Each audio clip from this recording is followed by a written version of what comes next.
Hello friends, तर आज आपण बघणार आहोत नागपूर सावजी स्पेशल झणझणीत एकदम स्पायसी अशी मटन करी कशी बनवायची. मटन करी बनवणं खूप सोपं आहे. एकदम कमी इंग्रेडियंट्समध्ये आज आपण मटन करी बनवणार आहोत. तर त्यासाठी सगळ्यात आधी ना इथे आपण 3 पाव इतकं मटन घ्यायचं आहे. मटन स्वच्छ 2-3 पाण्याने धुवून घ्यायचं आहे. त्यानंतर इथे 2 मीडियम साईजचे कांदे कट करून घेतलेत. एक गाठ लसणाची सोलून घेतलेली आहे. थोडेसे एक मुठभर कोथिंबीरचे देठं घेतलेले आहेत. 5-6 हिरव्या मिरच्या आणि 2 इंच इतकं अद्रकाचा तुकडा बारीक कट करून घ्यायचा आहे. त्यानंतर इथे काही खडे मसाले घेतलेले आहेत. हे मसाले आपण किती क्वांटिटीमध्ये टाकले आहेत ते पुढे बघूया. त्याआधी आपण इथे मसाला भाजून घेऊया. तर गॅसवर एक तावा ठेवायचा आहे. तावा किंवा कढई कशातही तुम्ही भाजून घेऊ शकता इथे मसाला. तर हा मसालाच आहे जे आपल्या भाजीला खरी चव आणणार आहे. एकदम झणझणीत आणि स्पायसी सावजी स्पेशल जो आपण सावजीमध्ये खातो की नाही तशीच टेस्ट आणणार आहे. त्यासाठी हा मसाला छान भाजून घेऊया आपण आधी.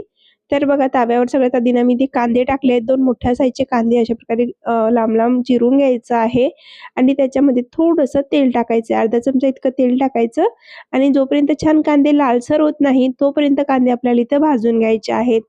तर बघा कांद्याचा कलर चेंज झालाय. थोडेसे कांदे छान भाजले आहेत. आता याच्यामध्ये बाकीचे सगळे मसाले आपण टाकूया. तर इथे बघा मी अद्रक टाकलेली आहे, हिरवी मिरची, कोथिंबीरीचे देठे टाकलेले आहेत. त्याच्यानंतरच त्याच्यामध्ये आपण जी लसूण सोलून घेतली ती पण ॲड केलेली आहे आणि परत आपल्याला हा मसाला थोडंसं भाजून घ्यायचा. 2-3 मिनिटापर्यंत त्याला भाजून घेऊया. जोपर्यंत याच्यातले देठ वगैरे आपण जे कोथिंबीरचे देठे टाकलेत ना, ते छान भाजणार नाहीत तोपर्यंत याला थोडंसं भाजून घेऊया. तरी ते मसाला छान भाजलेला आहे. बघू शकता तुम्ही लसूण पण छान भाजलेली आहे, मिरची पण छान भाजलेली आहे. आता हा मसाला आपल्याला एका प्लेटमध्ये काढून घ्यायचा आहे. गॅस बंद करून घेऊया आणि हा मसाला काढून घेऊया. तर बघा इथे मी मसाला पूर्ण काढून घेतलेला आहे. आता याच्यामध्ये ना अर्धा चमचा जिरं, अर्धा चमचा धने, एक भेंडी विलायची, एक दालचिनीचा तुकडा, 2-3 लवंग आणि अर्धा चमचा इतकी काळी मिरी ॲड करायचं आहे आणि 1 चमचा इतकं खसखस ॲड करायचं आहे. त्याच्यामध्येच आपल्याला 2 हिरवी इलायची पण ॲड करायचं आहे. अर्धी वाटी इतके शेंगदाणे घ्यायचेत. शेंगदाणे थोडेसे कमी घ्या आणि अर्धी वाटी इतकं खोबरं, सुक्कं खोबरं आपल्याला बारीक कट करून ॲड करायचं आहे. आता त्याच्यामध्ये थोडंसं तेल ॲड करायचं आहे. अर्धा चमचा इतकं तेल ॲड करून घ्यायचं आहे आणि हा मसाला खरपूस भाजून घ्यायचा आहे. जोपर्यंत व्यवस्थित आपले खोबरं, शेंगदाणे छान भाजत नाही, मस्त असा खमंग सुटत नाही, तोपर्यंत खरपूस भाजून घ्यायचा आहे. तर बघा मसाला छान भाजलेला आहे. आपला सुका मसाला भाजून इथे तयार झालेला आहे. गॅस मी बंद करून घेतलेला आहे. आता हा मसाला सुद्धा आपण प्लेटमध्ये काढून घेऊया. जर तव्यावर राहील तर आणखी जास्त भाजेल. त्यासाठी आपण हे सेपरेट करून घेऊया बाजूला. तर बघा इथे मी जो आपण ओला मसाला भाजून घेतलेला ना कांदा वगैरे त्याच्यामध्येच आपल्याला हा सुक्का मसाला सुद्धा काढून घ्यायचा आहे आणि मसाला काढून घेतल्यानंतर थोडंसं थंड करून घेऊया आणि थंड झाल्यानंतर हा मसाला आपल्याला मिक्सरला लावून बारीक पेस्ट करून घ्यायचा आहे. तर इथे बघा मसाला पूर्ण भाजलेला आहे, काढून घेतलाय. आता मसाला थोडंसं थंड करून सुद्धा घेतलेला आहे. आता लगेच मिक्सरच्या पॉटमध्ये ॲड करून घ्यायचा आहे आणि मिक्सरला लावून हा मसाला वाटून घ्यायचा आहे. तर सगळ्यात आधी तर आपण हा मसाला मिक्सरच्या पॉटमध्ये आपण ॲड करून घेऊया. तर इथे मी पूर्ण मसाला वापरणार आहे. जेवढ्या भाजीला आपल्याला लागणार आहे ना, तेवढाच मसाला मी इथे भाजून घेतला आहे. तर पूर्ण मसाला मिक्सरच्या पॉटमध्ये ॲड केलेला आहे. आता लगेच आपण मिक्सरला लावून याला बारीक करून घेऊया. तर मसाला इथे मी वाटून घेतलेला आहे बघा. एकदम बारीक मसाला वाटायचा म्हणजे भाजीला ना छान ग्रेव्ही येते. तर मसाला इथे वाटून तयार आहे. लगेच भाजीला फोडणी घालूया. त्याच्यासाठी एक मोठं पातेलं घेतलेलं आहे. त्याच्यामध्ये तेल ॲड करायचं आहे. ते तेल भाजीच्या अकॉर्डिंग ॲड करा. जवळपास इथे मी अर्धी वाटी इतकं तेल ॲड केलेलं आहे. तेल छान कडकडीत गरम करायचं आहे. त्याच्यानंतर त्याच्यामध्ये वाटून घेतलेला मसाला ॲड करायचा आहे. आपलं वाटण ॲड करायचं आहे. आणि आता वाटण ॲड केल्यानंतर परत आपल्याला हा वाटण छान भाजून घ्यायचं आहे. 4-5 मिनिटापर्यंत मस्तपैकी तेलामध्ये भाजायचं आहे. तर बघा इथे मसाला छान भाजून घेतलेला आहे.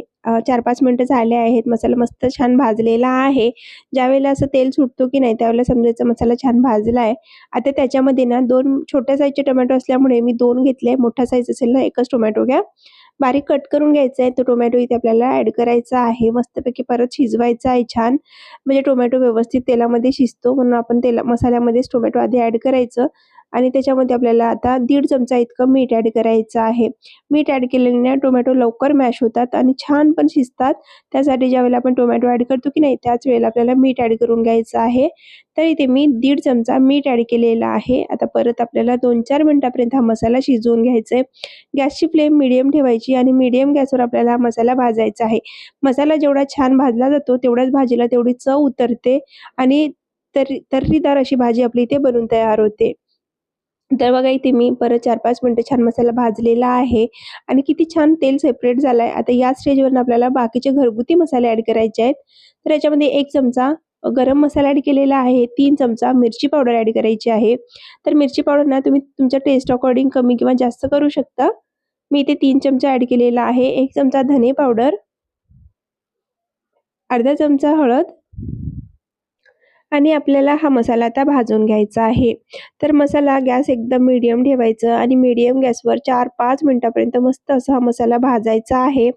तर बघा मी प्रत्येक व्हिडिओ सांगत असते, साधी भाजी असो किंवा नॉनव्हेजची भाजी असो, जोपर्यंत आपण मसाला छान शिजवणार नाही तोपर्यंत आपल्या ग्रेव्हीला किंवा कोणत्याही भाजीला टेस्ट चांगली येणार नाही. म्हणून शक्यतो ज्यावेळेला आपण नॉनव्हेजची भाजी किंवा साधी भाजी बनवत असतो ना, गॅस मीडियम किंवा कमी ठेवायचं, एकदम कमी ठेवायचं आणि कमी गॅसवर आपल्याला हा मसाला भाजून घ्यायचा आहे. तर बघा मसाला मी 5-6 मिनिटापर्यंत आधी असं शिजवून घेतलेलं आहे. त्याच्यानंतर त्याच्यामध्ये मिक्सरच्या पॉटमध्ये थोडंसं पाणी टाकून त्याच्यातल्या 2 ह्याच्यात मी पाणी ॲड केलेलं आहे. जवळपास अर्धा वाटी पाणी असेल. ते पाणी इथे मी ॲड केलेलं आहे. गॅस कमी ठेवलाय पूर्ण आणि हा मसाला 5-6 मिनिटापर्यंत शिजवून घेणार आहे. परत एकदा जोपर्यंत त्याच्यातला तेल सेपरेट होत नाही ना पूर्णपणे, तोपर्यंत शिजवून घेणार आहे. खरी चव आपल्या भाजीची मसाल्यावरच असते. मसाला जेवढा चांगला शिजवतो आपण तेवढी ग्रेव्हीला टेस्ट येते. म्हणून शक्यतो मसाला छान शिजवायचा. त्याच्यानंतर आपण बाकीचे जे इन्ग्रीडियंट्स असतात जसं भाजीपाले म्हणा किंवा नॉन-व्हेज म्हणा ते आपण ॲड करू शकतो त्याच्यामध्ये. तर इथे मी 4-5 मिनिटापर्यंत छान शिजवून घेतलाय. गॅस एकदम कमी केलेला आहे आता. तर बघा छान आपली इथे छान मसाला भाजलेला आहे. आता याच्यामध्ये ना धुवून ठेवलेला जो मटण आहे तो आपल्याला ॲड करायचा आहे. आणि मटण टाकल्याबरोबर ना पाणी पण टाकायचं नाही याच्यामध्ये. मटणला छान 15-20 मिनिटापर्यंत मसाल्यामध्ये शिजवून घ्यायचं. म्हणजे मटणाला सुद्धा मसाल्याचा छान फ्लेवर येतो आणि मटणसुद्धा पटकन शिजला जातो मसाल्यामध्ये, तेलामध्ये. तर त्यासाठी आपण आधी ना मसाल्यामध्ये छान मटणला शिजवून घेऊया 15 ते 20 मिनिटापर्यंत आणि त्याच्यानंतर त्याच्यामध्ये आपण इथे पाणी ॲड करणार आहोत. तर सगळ्यात आधी तर मी मटणला मिक्स करून घेते मसाल्यामध्ये. तुम्ही इथे बघू शकता छान असं मिक्स करून घ्यायचं. म्हणजे आपला जो हा मसाला आहे ना, त्याच्यामध्ये जेव्हा आपण मटणला अशा प्रकारे भाजतो ना, तेव्हा त्याची पूर्ण फ्लेवर, मसाल्याची फ्लेवर मटणामध्ये जाते आणि त्या मटणाची चव बदलते पूर्णपणे. तर अशा प्रकारे ना मी 15 ते 20 मिनिटापर्यंत याला भाजून घेणार आहे, पाणी ॲड न करता. त्याच्यानंतर मी पाणी ॲड करणार आहे. तर तुम्ही इथे बघू शकता छान 15-20 मिनिटं झाले होते आणि मटण पण छान मसाल्यामध्ये भाजलं आहे. अजून अजिबात शिजलेला नाही आहे, कारण मटण शिजायला जवळपास 40 ते 50 मिनिटं लागतात आणि त्याच्यानंतरच मटण शिजतो. तोपर्यंत मटण काही शिजत नाही, कारण मटण शिजायला भरपूर वेळ लागतो. तर फक्त इथे मी थोडंसं भाजून घेतलेलं आहे 15-20 मिनिटापर्यंत छान तेलामध्ये परतून घेतलेलं आहे मटणाला. अजून आपल्याला हा मटण 15-20 मिनिटापर्यंत असं शिजवून घ्यायचं आहे. म्हणजे तेलामध्ये ना पटकन शिजला जातो आणि इथे मला ग्रेव्ही पण थोडीशी कमी बनवायची होती, म्हणून मी आधी या मटणाला छान शिजवून घेणार आहे. त्याच्यानंतर पाणी ॲड करणार आहे. तर परत याला मी झाकण लावले. परत 15-20 मिनिटं असं शिजवून घेणार आहे. तर बघा इथे 15-20 मिनिटं झाले होते आणि त्याच्यानंतर बघू शकता याच्यातले पूर्णपणे मटण छानपैकी शिजलेलं आहे. जवळपास 90 ते 80% मटण इथे शिजलेलं आहे. तुम्ही इथे बघा याच्यातले पूर्णपणे पाणी याच्यातलं सुकलेलं आहे. छान अशी ग्रेव्ही एकदम थिक झालेली आहे आणि मटणामधले हाडं पण दिसायला लागलेत. म्हणजे समजायचं की मटण आता शिजलेलं आहे. तर आता मटण बऱ्यापैकी शिजलेलं आहे. मी बाजूच्या गॅसवर ना पाणी गरम होण्यासाठी ठेवलेलं होतं. तरी ते मी 2 ग्लास इतकं पाणी ॲड करणार आहे, कारण परत मी याला 15-20 मिनिटापर्यंत शिजवून घेणार आहे.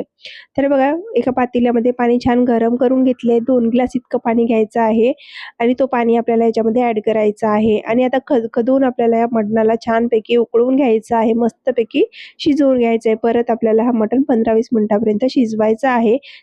इथे मी छान ढवळून घेतलेलं आहे. पाणी ॲड केल्यानंतर मटणामध्ये व्यवस्थित मिक्स करून घेतलेलं आहे आणि आता आपल्याला याला छान उकळी आणायची आहे. तर जवळपास आपल्याला 10-15 मिनिटं लागतील. 15 मिनिटापर्यंत मस्त शिजवायचं. मीडियम गॅस ठेवायचं. मीडियम गॅसवर अशा प्रकारे जोपर्यंत पूर्ण पाणी आटत नाही, मस्त भाजीला अशी तर्री येत नाही, तोपर्यंत शिजवून घ्यायचं आहे. तर तुम्ही ते बघू शकता मस्त अशी तर्री आलेली आहे. ग्रेव्ही पण छान थिक झाली आहे. मला एकदम जास्त पातळ ग्रेव्ही बनवायची नव्हती म्हणून इथे मी छान 15-20 मिनिटापर्यंत त्याला शिजवून घेतलेलं आहे. एकदम सॉफ्ट मटण होईपर्यंत शिजवलेलं आहे. आता बघा वरून भरपूर सारी बारीक चिरून घेतलेली कोथिंबीर ॲड करायची आहे आणि गॅस बंद करून घ्यायचा आहे. एकदा मिक्स करून घेऊया. आणि इथे आपली भाजी बघा गॅस बंद केलेला आहे. भाजी इथे सर्व्ह करण्यासाठी तयार झालेली आहे. तर एकदम चमचमीत, झणझणीत अशी एकदम स्पायसी जशी आपली सावजी स्पेशल असते की नाही तशीच भाजी इथे बनवून तयार झालेली आहे. तर तुम्ही इथे बघा तर्री बघा, ग्रेव्ही बघू शकता मस्त अशी आलेली आहे तर्री आणि ग्रेव्ही पण छान अशी घट्टसर तयार झाली आहे. तर लगेच मी तुम्हाला हे सर्व्ह करून दाखवते. तर त्यासाठी मस्त एक प्लेट घ्यायचं. तुम्ही ना ही भाजी ना ज्वारीच्या भाकरीसोबत एन्जॉय करा. एकदम मस्त लागते, भन्नाट लागते. शक्यतो ज्यावेळेला नॉन-व्हेज बनवतो ना त्यावेळेला तर आमच्याकडे ज्वारीची भाकरच असते. तर बघा इथे मी मस्त अशी भाजी सर्व्ह करून घेतलेली आहे. तुम्ही इथे पराठ्यासोबत सुद्धा सर्व्ह करू शकता किंवा फुलक्यासोबत सुद्धा सर्व्ह करू शकता या भाजीला. वरून थोडीशी कोथिंबीर गार्निश केलेली आहे आणि इथे आपली सावजी स्पेशल मटण करी बनवून तयार झाली आहे. कशी वाटली रेसिपी कमेंट करून नक्की सांगा. आवडल्यास चॅनलला सबस्क्राईब करायला विसरू नका.